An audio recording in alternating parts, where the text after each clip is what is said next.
Hi everyone, it's Cass. Welcome back to my channel, whatcassread. I think my dog Luna is just about to join us. We are here today. Hello puppies.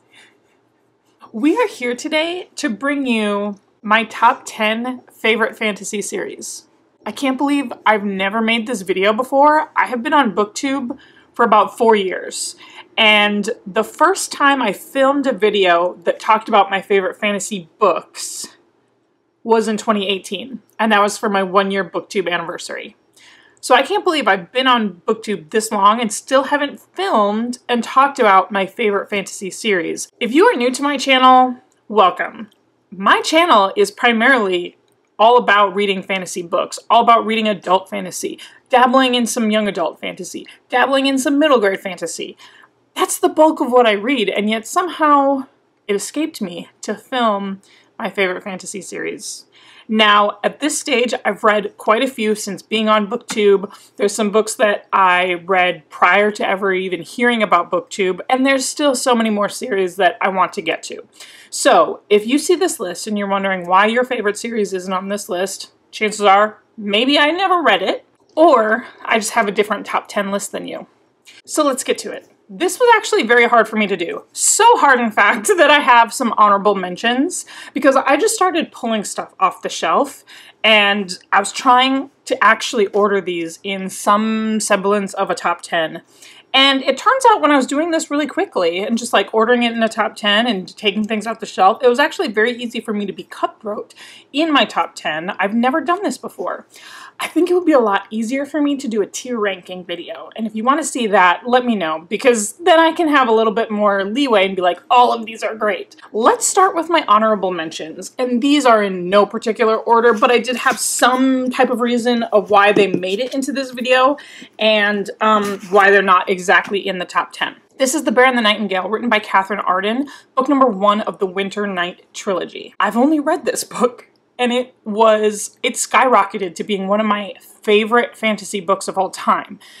It's so atmospheric. It blends religion and forest spirits and Russian folklore and the Russian wintry woods all together. And somehow you don't think it's going to work, but it totally does. And then I just never picked up the other 2 books for whatever reason. And so I want to rectify that. I do want to pick up the rest of the series. But since I've only read the first book in the trilogy, I felt like it wasn't fair for me to put it in the top 10 because I have no idea how the series is going to shake out. But this was like definite top 5, top book status for sure. Another book in that same kind of category, right, where I've only read the first book, haven't finished the series yet. This is Jade City, written by Fonda Lee, book number 1 of the Greenbone saga. Book number 3 is about to come out, and I actually haven't read book number 2 yet. So my idea of putting this series in the top 10 just couldn't. I feel like it's going to end up being a top 10 series, no doubt, because of my very, very full-on feelings about Jade City. Jade City and the Greenbone Saga is this fictional world of K-Con where Jade rules all. The people who are Jade sensitive are members of these familial clans, and they are able to harness the power of Jade to fly, to have some really cool martial arts abilities. And on top of it all, it's a really great family generational saga. It's got really amazing martial arts. It's an Asian-inspired fantasy. All of these things are things that I feel like Fonda Lee spoke directly to my soul and understood all the things that I had been missing in a fantasy series as an Asian kid, as a kid who grew up doing martial arts, as someone who's really attached to her siblings. All of these things really speak to me. So I have no reason to doubt that this could eventually kick off one of these books in my top 10 once I finish that series, but for now, it's an honorable mention. Then the next 2 books I want to talk about are actually 2 books in duologies that I have finished, and I didn't think it was fair to put that in a series kind of video, so that was my rationale for not putting them in the top 10. The first one of that is Six of Crows, written by Leigh Bardugo of the Six of Crows duology, and then it's a part of her entire expanded Grisha-verse. I love this series so much, or I love this duology so much. I haven't started on like the second duology in her world, the Nikolai duology, but I have read the first trilogy, and that was okay. I don't think I actually needed to read that first trilogy to fully appreciate how awesome this book was. This book follows a group of thieves that live in this very like metropolis kind of world, trying to do their thing, trying to pull off a really great heist. And the relationships that they have with one another made me feel all kinds of feelings. Kaz Brecker and Nej are the main duo that I'm talking about in this. And just, I don't know, just the character work between all of them gives me just like, I have full-on feelings for these characters and the outcome of what happened to these characters. And it was just a really great heist story. So this could have been if I included duologies in my top 10, I don't know, that's why I think tier ranking video should come up sometime soon. And then the other duology that I have to mention, this is Strange the Dreamer, written by Laini Taylor, the Strange the Dreamer duology. This is not typically fantasy that I like reading. It's not a writing style that I typically like reading. It's definitely really flowery, just like so poetic and less epic in scale, right? Like I like a lot of epic traditional fantasy, and this doesn't fit that kind of bill at all. But I was super attached to this whole world. I really enjoyed it. I listened to this on audiobook, and the narrator had just a super dreamy voice, and the quality of their voice with all of the storytelling was super great. This duology is really hard to talk about, like, what it's actually about. But it's a story about dreamers. It's a story about love of storytelling.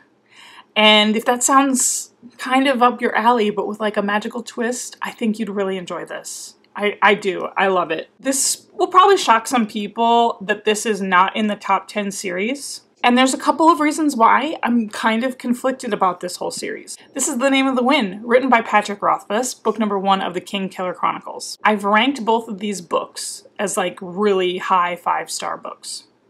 Except for in my true feelings, true feelings, I only really like The Name of the Wind. The Name of the Wind is like the carrier of the story for me, and Wise Man's Fear didn't quite hold up to all of my deep feelings about this book. So that's why I couldn't, in good conscience, put it in the top 10. Also, thank you, Luna, for your backup. Thank you for your support. Also, book number 3 is kind of like nowhere to be found. So I have like a really complex feeling about this series as a whole. Is it ever going to be a series? I don't know yet. But this follows a story of a young man named Kavoth, and he is telling his life story as an adult to this chronicler. And it's a beautiful coming of age story. I am one of those people who's firmly in the camp that this is a really great story. It's super heartbreaking, following him as he begins his life on his own, trying to get into this magical academy. Yeah, he just like paves his way through life. There's a lot more to this story, a lot more in depth, but I am a big fan. I'm a big fan of this book. Wise Man's Fear is, kind of take it or leave it. So that's why it's not in the top 10. All right, those are all of the honorable mentions books. Now, let's get to the good stuff. Coming in at number 10, this is Nevermore, The Trials of Morgan Crow, written by Jessica Townsend. This is book number 1 of the Nevermore series. I have read all 3 books that are out now. That is Nevermore, Wondersmith, and Hollowpox. All 3 of these books have earned very deep 5-star feelings for me. And it's the characters and it's the way I feel about the characters that consistently keeps this book in the top 10, or keeps the series in the top 10. But this follows a young girl named Morgan Crow, who is a cursed child. Children who are born on this like very unlucky day end up being very unlucky cursed children. And all of the town's problems and everything are blamed on this one child. And then what happens is that child approaches their 11th or 12th birthday, and then they die.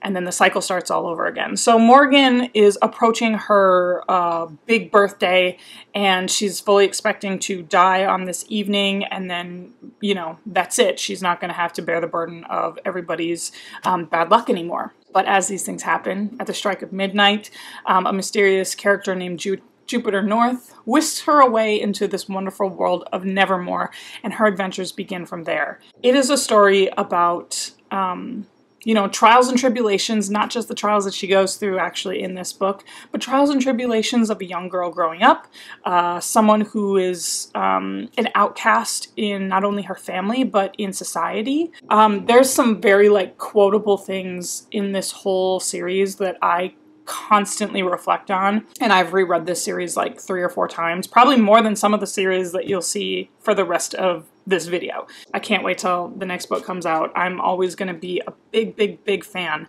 of Jessica Townsend and what she's done with this whole series. Now coming at number 9, something a little bit more dark than Nevermore. That is probably the most cheery book on this whole list. This is Red Sister, written by Mark Lawrence. This is Book of the Ancestor trilogy. This trilogy placed itself firmly in the top 10 for a very long time. It's going to be in this top 10 for a very long time.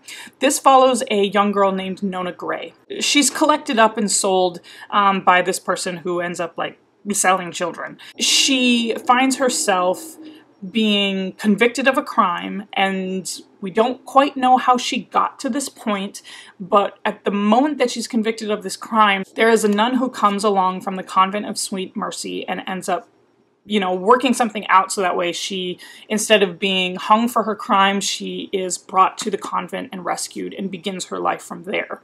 This world has some deep magic attached to it. Of course, the like magic and the cool things that they do in this convent, they're actually training to be assassins. So we have our poison class, we have our martial arts class, we have our magic classes. I often don't find men who can write coming of age stories for young women well, and this one does. This one gives me all kinds of looks at female groups, dynamics of female groups. The way that Mark Lawrence is able to capture all of that is really great. So this whole trilogy was fantastic. I will say that the last book in the trilogy wasn't necessarily my favorite. It starts out really strong, and if you have been considering reading this trilogy, it's not too late. Pick this trilogy up. It's really great. Now my next series that made it into the top 10, coming in at number 8, this is The Faithful and the Fallen series, written by John Gwynne. This is book number 1, Malice. I finally finished up this series.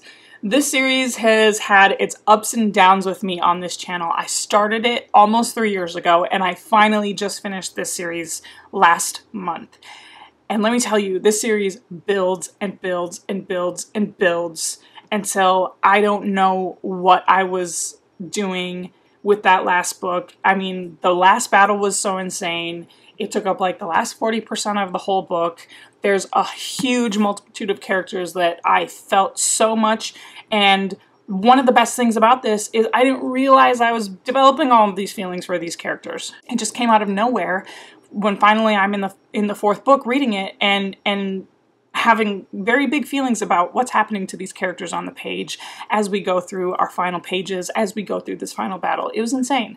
So I know I've talked about this book a lot recently, or I've talked about the series recently, but if you haven't been following any of those videos, this book is, or this whole series, takes place in this place called the Banished Lands. And it used to be ruled by this race of giants, and then a long time ago, the power of the giants and their magic fell, giving rise to the power of men. And then, on top of it all, on the ethereal plane, we have this race of angelic creatures called the Ben-Elim and this demonic race of creatures called the Kadashim, and they've been waging this battle for eternity. And so when we meet with the characters at the beginning of this book, there are rumblings that the God War that has been waging, you know, on this ethereal plane is going to affect men again. Like, this God War is going to happen again. And there have been signs popping up that the power of the giants is beginning to rise again. So this is where we meet all of our introductory characters. It's a great series, especially if you like classic traditional fantasy and classic traditional fantasy tropes, but this is done in like a really new, fresh way, and that's kind of John Gwynne's style. That's what he aims to do with his writing and with his stories. This is a really great series. Okay, what was that? We are on number 7. This is The Gentleman Bastard Sequence, book number 1, The Lies of Locke, Mora, written by Scott Lynch. It's supposed to be a 5-book series, so this is one of those that, like, could I have included it in my, you know, honorable mentions? Yes, but I decided to include it in the whole top 10 anyway, so, you know, take that with a grain of salt, take it what you will, but it does come in at a very, very solid number 7 spot. I have been in love with these characters and this world for a very, very long time, pretty much as soon as I read this book. This book is a little bit more dense than some of the other books that I've brought up. You know, it's kind of one of those that like has to simmer in its flavor and you kind of have to sit with it for a little bit, but it's really, really great. This follows Locke Mora, who we meet as a young man and we see him as an older man, but we get flashbacks back and forth between his older self and his younger self. And he is a young street urchin who gets taken up under the wing of this father, priest. What's his actual name? Oh my gosh, I don't remember the priest. But he gets taken up under the wing of this priest who is the priest of this religion that's like kind of a little bit different. And he has this group of young orphans that they call themselves the Gentleman Bastards. And they are a group of thieves. A lot of what Locke Mora is doing in his present day is trying to pull off a heist and trying to steal a load of money, like the biggest amount of money that he's ever tried to steal before. We have a great cast of characters. We have a really, really, really great friendship between Locke and his best friend Jean Tannen, and we see them grow up, and then we see the outcome of this heist, and then the next book there's another heist. And then in the third book, which is why it's kind of questionable that I'm putting this in the top 10, because I still haven't read the third book, but the third book follows along with this like magical subplot that we've been building up to, as well as this love character that we have been alluding to for 2 whole books, and we still haven't met her yet. We're going to meet her in book number 3. All that to say that I have a lot of feelings about this. It's just really smart. It's a really smart kind of book, and big fan. Big fan. Okay, coming in at number 6. Now this is a book series that like could have been in the top 5.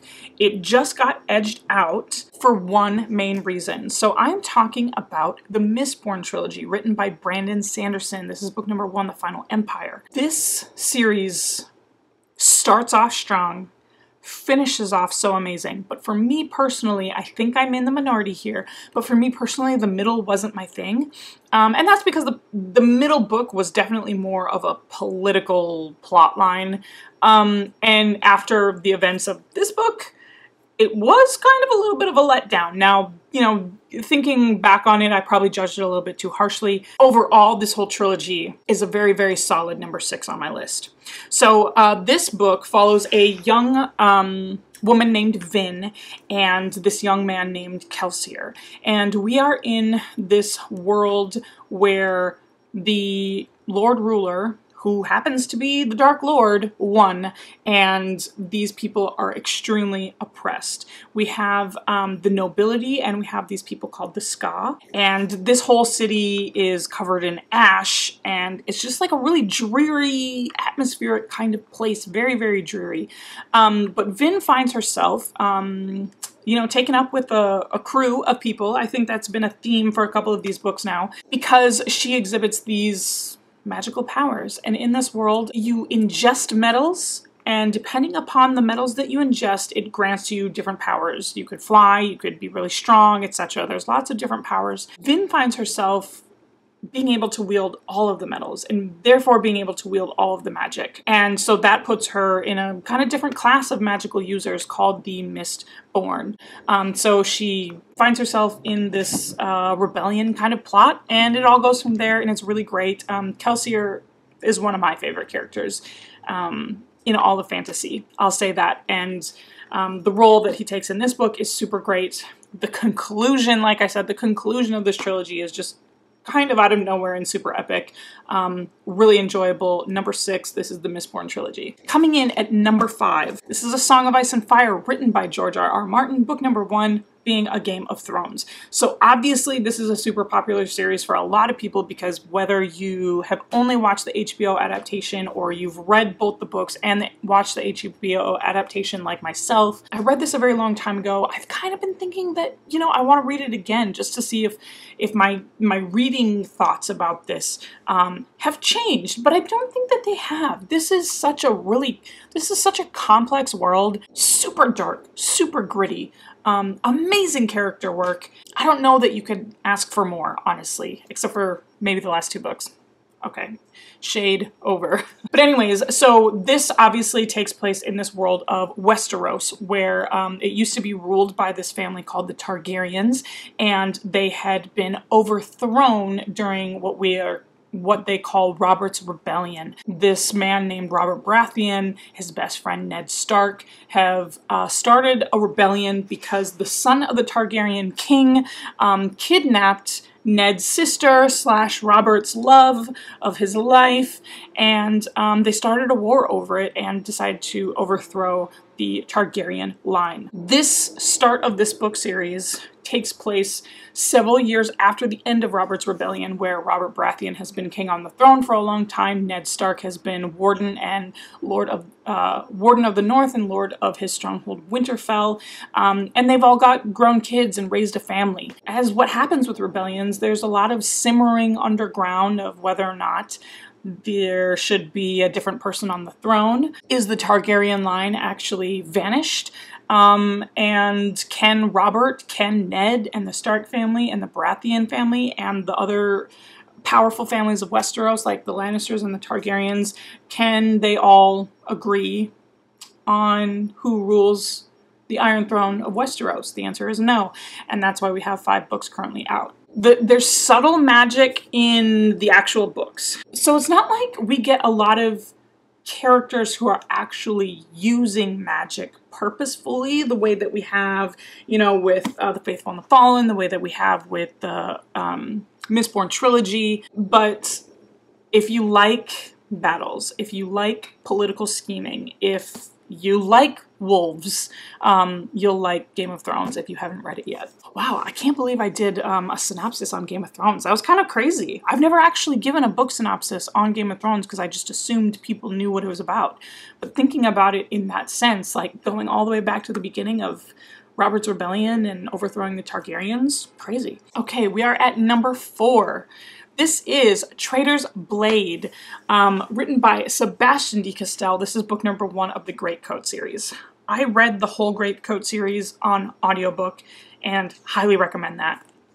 This book follows a young man named Falcio and 2 of his best friends, Kest and Brasti. They are members of this once really great group called the Greatcoats, who were commissioned by the king to be, you know, his magistrates through the town, and dispensing the king's justice. And they were all duelists of the blade. They had really sweet coats. Calling them Greatcoats and calling them sweet coats is like a very small portion of how amazing these coats and cool these coats are. But what happened was the Dukes of the Realm were not happy with the king and decided to band together and overthrow the king, thus putting the Greatcoats out of power. So when we start this book, it's been a number of years after the overthrow of the king. The Greatcoats have been in hiding. The king, before he died and before he was overthrown, he decided to send all of the Greatcoats on these various missions. And the thing is, he didn't actually tell all of them what each other's missions were. Falcio, as he's trying to seek out help from the other Greatcoats and live in this world where his king is no longer king, and the Dukes are squabbling for power. I have very, very deep feelings about this whole series. I feel like this is a series that also grows with you. It just, crescendos at the very end, and it has such a really great ending. And I feel like if you are someone who needs series to have like a good conclusion, you're not thinking about the what ifs anymore. Sebastian de Castell does a really great job of completing series. This is the first series of his that I've read and finished, and then I also finished up his young adult series, and still holds true that he can absolutely finish a series for you. Now we're in the top 3. So coming in at number 3, this is The Way of Kings, written by Brandon Sanderson, book number 1 of the Stormlight Archive. There are currently 4 books out, and it's planned to be a 10-book series. I have finished, as of recording this video, it is September 14th. I finished Oathbringer just yesterday. So I finished the first 3 books of the Stormlight Archive. I'm still waiting on the paperback version of the 4th book, Rhythm of War, to come out before I read that one. This is like Brandon Sanderson's crowning jewel. If you like his writing, if you like his magic systems, there's no way that the Stormlight Archive is not going to end up on your top list. These are some really great modern fantasy writers, and I feel like Brandon Sanderson is at the top of his game when it comes to modern fantasy and hard magic systems and epic fantasy. It's crazy. So like where Traitor's Blade itself, the characters themselves aren't magic users, but there's magic in the world. Same thing with Game of Thrones. The characters themselves aren't magic users, but there's magic in the world. We are back to a series and a magic system where the people are purposefully utilizing and learning different magic skills. Wow. This series takes place in the world of Roshar. Gosh, like the plotline of a couple of these other books, the king has been assassinated, and it starts this giant war where this peace treaty was broken because of the king's assassination, and we have the Alethi kingdom at war with these non-human creatures called the Parshendi, and they have taken this big war out to this place called the Shattered Plains. The backstory of this whole world is there used to be these magic users called the Knights Radiant, who are, you know, held up with such high esteem and held to like these really great ideals of what honor means to this world. And a long time ago, the Knights Radiant abandoned their posts and abandoned their calling to protect the people of Roshar, and it kind of spun everybody out of control. There are these things called high storms. There's this thing called the Desolation when the Knights Radiant walked away. There's crazy cool magic.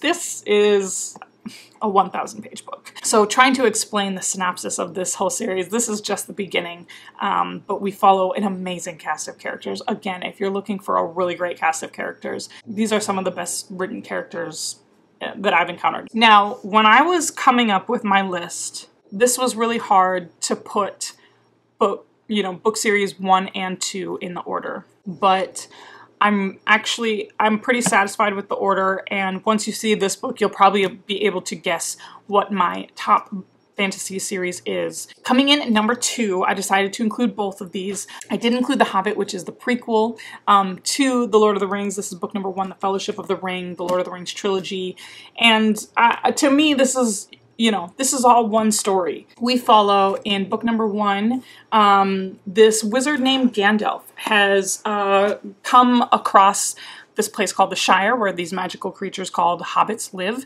and he decides to call upon this young hobbit named Bilbo Baggins and tells him he has some guests coming, and if Bilbo could help him out, would you be able to, you know, welcome my guests? And it turns out the guests are 12 dwarves, and he gets sucked along into this adventure as the thief of this crew, and what they end up doing is they try and go steal their kingdom back from this dragon. Now, as what happens with a lot of fantasy stories, millennia ago, there was a big shift in power. So this world used to be ruled by ring bearers. These are called the Rings of Power, and it allowed all of the races of the world to work in harmony with one another. We've got men, elves, and dwarves working in harmony. Men were corrupted by the power, giving rise to this evil power, etc., etc. It's one of my favorite. It's super nostalgic for me because this is actually the very first full-blown fantasy series and fantasy trilogy that I read as a young middle schooler just exploring her reading tastes. So this is always going to be in the top, and it's always going to be in the top 3. I feel very strongly about it being at number 2 because I do have a new favorite as these things happen. but this is always going to hold a special place in my heart, and it's always going to rank very highly for me. So what does that mean? What is my #1 favorite fantasy series? The Realm of the Elderlings, written by Robin Hobb. This is actually not book #1, it is book #4. This is called Ship of Magic, and this is a unique kind of fantasy series because it is separated and split into trilogies and quartets. This is a 16-book fantasy series, and this is probably, this book represents, you know, my favorite trilogy of the 3. It's very hard for me to say, but I keep coming back to the Live Ship Traders as being my favorite of this whole Realm of the Elderlings. Now, this whole series is really complex. I actually do have a whole video on how to read Robin Hobb that explains so much more in detail. I'm taking part in the Ketchup Book Club's Elderling Along as one of the co-hosts as we read through all 16 books of the Realm of the Elderlings together. I've talked about Robin Hobb nonstop on this channel, so there's a lot of Robin Hobb content if you are a Robin Hobb fan. But she is my queen of fantasy forever and always. This world takes place in multiple different locations. The first trilogy, we follow this young character named Fitzchivalry Farseer, who is a young bastard boy who is the bastard of the royal family. And because of his parentage, his father was the king in waiting, and he is so ashamed of what he has done in fathering this bastard, he has abdicated his place in line for the throne and has, you know, self-exiled himself in the kingdom. We follow along Fitzchivalry's growing up as a middle-aged man and eventually as an older man in his like 50s, 60s in the final trilogy. And then we also have, you know, separate trilogies where we learn more about dragons, we learn more about live ships. There's a ton of different types of magic in this world where we have people who use this magic called the skill. It's more of a mental magic. We have people who are able to use this magic called the wit magic, where people are bonded to an animal pair, and then the magic of the dragons, you know, kind of across this land. So it's super epic in scale. It's amazing. If you want quality character work that I feel like smashes all of the other character work in the last trilogy, or in the last several series that I just mentioned, Robin Hobb's characters are some of the best written that you will ever encounter. If you want to have your heart broken, yeah, look no further than Robin Hobb, and this is why she is my queen, and this is why she is #1. Yes, there we go. My top 10 fantasy series, plus some of my honorable mentions. It's taken me a long time to film this video, but I do hope that you enjoy. Let me know what you think about my picks. And like I said, if some of your favorites are not in this top 10, it could just mean that I haven't read it yet, and maybe I've got plans to read them soon. So, you know, put your favorites down in the comment section below. If I haven't read them, I'll definitely check them out because, you know, like I said, this channel is all about reading fantasy and discovering cool new fantasy book series for me to read and for you to join with me. So yeah, I'm really looking forward to hearing more of the conversation and what you think about this. Other than that, you know, you can find me on my social media. So I'm on Instagram and Twitter. It's at whatcassread. So it's all one word, same as this channel name, super easy for you to find. I am on Goodreads, so you can actually see what I'm currently reading. Like I said, just finished Oathbringer, currently working on a couple other books now, and I do have a brand new Patreon. So if you're interested in supporting my content in that way, the link to my Patreon and the information for that will be listed down below. Thank you so much again for joining me. You know how these videos end. I'll talk to you later. Bye.